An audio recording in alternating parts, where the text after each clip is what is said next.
Hey guys, thanks for tuning in to Comic Book Nostalgia. I'm CB Nostalgia, and we have a little update from Sony from CinemaCon. Well, yesterday we got confirmation that Venom was indeed getting a third film, but Sony did drop another announcement for a rather unexpected project. And their next entry into the Spider-Man universe is an almost completely unknown character called El Muerto. Let's break it down.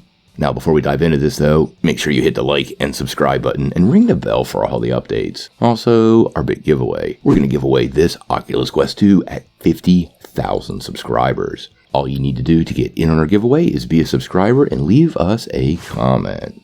Well, like we were saying, this is going to be a really big week for lots of movie fans. CinemaCon 2022 has kicked off, and it's been a while since we've had any kind of convention like this for announcements from studios due to the worldwide health crisis. Now, we did find out yesterday that Venom is making a return officially at Sony Pictures, and that really shouldn't be of any surprise to anybody considering how financially successful both films were, even though a lot of critics didn't care for them.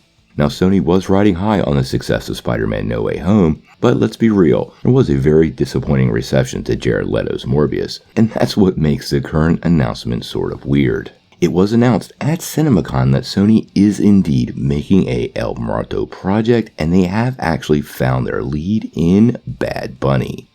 Now, I have to say, I'm fairly unfamiliar with both the actor and the character, so let's start with the character. El Muerto has been in the comics less than a dozen times, and is basically a superpowered wrestler that Spider-Man at one point saved from death. Now, you can kind of see some of the mythos that they're going to bring to life here. His father was actually slain by a mythical wrestling quote-unquote god known as El Dorado, and actually threatened El Muerto with the same fate if he didn't claim the mask and become a champion wrestler.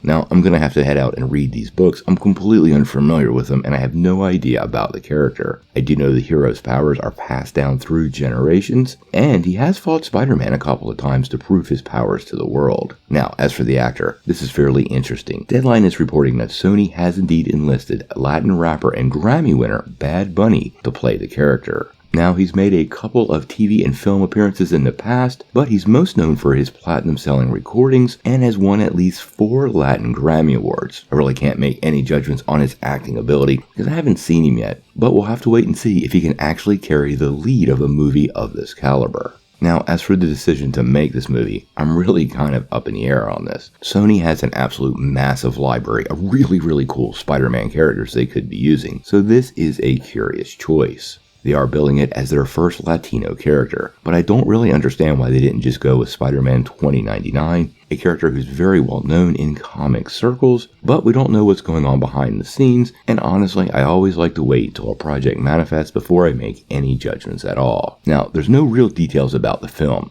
The only thing they did actually tell us beyond the casting was the film is set to release on January the 12th, 2024. About a year from when Kraven drops, which makes a lot of sense given the production time.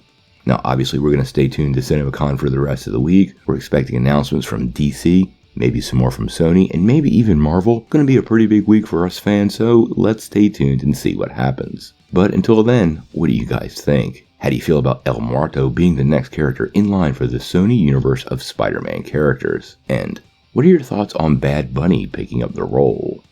Sound off in the comments below. If you like this video, make sure you hit like, click subscribe, and if you don't ring that bell, you won't get any updates.